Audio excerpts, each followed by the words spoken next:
Hi, today I'm going to discuss about protection against arrest and detention Article 22 under Indian Constitution. अब जो article 22 है इसका object है avoid कर सके मिसकैरेज ऑफ जस्टिस को। मान लीजिए कोई इंसान अपने घर पे आराम से बैठा हुआ है और पुलिस वाले आते हैं, गेट खोलते हैं और आपको कहते हैं चलो चलो चलो रे चलो, साथ चलो। आप पूछते हैं क्यों चलो, कहाँ चलो? वो कहता है फालतू मत बोल, जल्दी चल, नहीं तो यहाँ पर जलूस निकाल देंगे तेरा। अब वो अपना जलूस निकलने के चक्कर में बचने के लिए कि भी गलियों में किसी को पता ना लग जाए, तो वो गाड़ी में बैठ के चला जाता है। तो ऐसे जो अनरीजनेबल पावर्स को यूज कर कर एग्जीक्यूटिव किसी पर्सन को अरेस्ट करती है, डिटेन करती है, उस टाइम हम आर्टिकल 22 को क्लेम कर सकते हैं। क्योंकि ये जो आर्टिकल 22 है ये लिमिटाइज करता है कहीं ना कहीं एग्जीक्यूटिव अथॉरिटीज को उनकी पावर्स को यूज करने के लिए। देखिए पावर्स तो आपके पास भी है, मेरे पास भी है। अगर वो पुलिस वाला धक्के से उठा के लेके जा रहा है, हम उसका लफड़ भी मार सकते हैं, कुछ भी कर सकते हैं। Because when you having a reasonable apprehension that that person will cause a grievous hurt to you, that that person can rape you, that that person can do anything to you, any kind of a harm, then obviously you can hit that person back in your self defense, in your private defense. You will fall in journal exceptions of IPC. अब जो ये article है actually ये apply नहीं होता है civil matters के अंदर, जो कि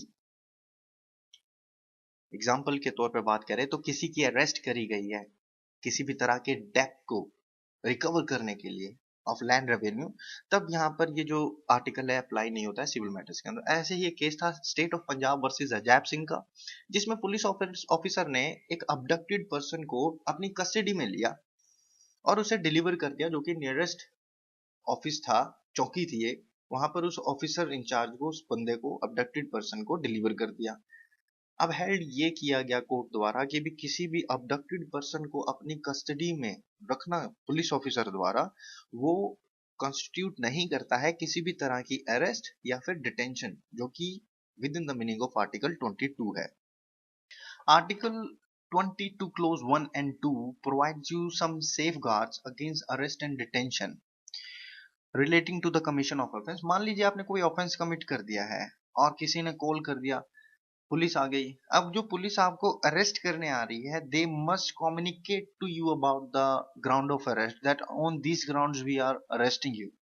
फिर आपके पास जो दूसरा राइट है वो अपनी चॉइस के लीगल प्रैक्टिशनर मींस किसी एडवोकेट के थ्रू आप कंसल्टेशन ले सकते हैं और अपनी आपको उस ऑफेंस के अगेंस्ट जो कि एग्जीक्यूटिव अथॉरिटी ने आपके ऊपर चार्ज किया है उसको डिफेंड कर सकते हैं in the courts with the help of advocate और legal petitioner.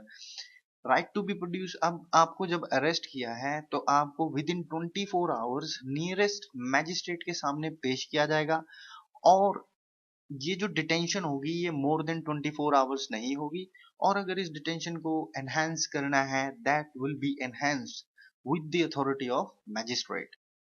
Article 22 close 3 exception है क्लोज 1 एंड 2 को। ये कहता है कि भी ये जो आर्टिकल 22 है अवेलेबल नहीं है एनिमी एलियन को या फिर किसी ऐसे पर्सन को जिसको अरेस्ट और डिटेन किया गया है as per the preventive detention, या फिर किसी पर्सन को अरेस्ट और डिटेन किया गया है अंडर लॉ जो कि प्रोवाइड करता है फॉर प्रिवेंटिव डिटेंशन के लिए जो कि स्पेशल प्रोविजंस कंटेन है close 4 to 7 of the article 22। Preventive detention, देखिए प्रिवेंटिव डिटेंशन का मतलब यह है किसी पर्सन को विदाउट ट्रायल डिटेन करना ऐसे सर्कमस्टांसेस के अंदर जब एग्जीक्यूटिव अथॉरिटीज के पास एविडेंस नहीं था उसके ऊपर किसी लीगल चार्ज को कॉन्स्टिट्यूट कर कर उसकी डिटेंशन कर सके, पर उनके पास एक रीजनेबल जस्टिफिकेशन थी उसकी डिटेंशन के लिए, तब वो उसको डिटेन कर सकते हैं। मेन जो ऑब्जेक्ट है प्रिवेंटिव डिटेंशन का किसी को पनिश करना नहीं है, just to entrap that person who is a danger to the national and state interest. अब जो लेजिस्लेशन है यहाँ पर empowered है to make laws regarding to the preventive detention. अब जो एंट्री 9 7 शेड्यूल की है वो यूनियन को empower करती है preventive detention in the matters of defence, foreign affairs और सिक्योरिटी ऑफ इंडिया। और जो एंट्री 3 है 7 शेड्यूल लिस्ट 3 वो स्टेट को एम्पावर करती है for preventive detention in the matters जो कि सिक्योरिटी ऑफ स्टेट से रिलेट करते हैं, मेंटेनेंस ऑफ पब्लिक ऑर्डर से रिलेट करते हैं, या फिर maintenance of supplies and services essential to the community से रिलेट करते हैं। तब यूनियन और स्टेट किसी पर्सन की प्रिवेंटिव डिटेंशन विदाउट ट्रायल कर सकती है डिटेन उसे। अब कोई भी detention as per the preventive detention act अगर हुई है तो वो डिटेंशन मोर देन 3 मंथ्स नहीं होगी। अगर मोर देन 3 मंथ्स करनी है तो एडवाइजरी बोर्ड अपनी ओपिनियन में एक सफिशिएंट कोज देगा सच डिटेंशन के लिए।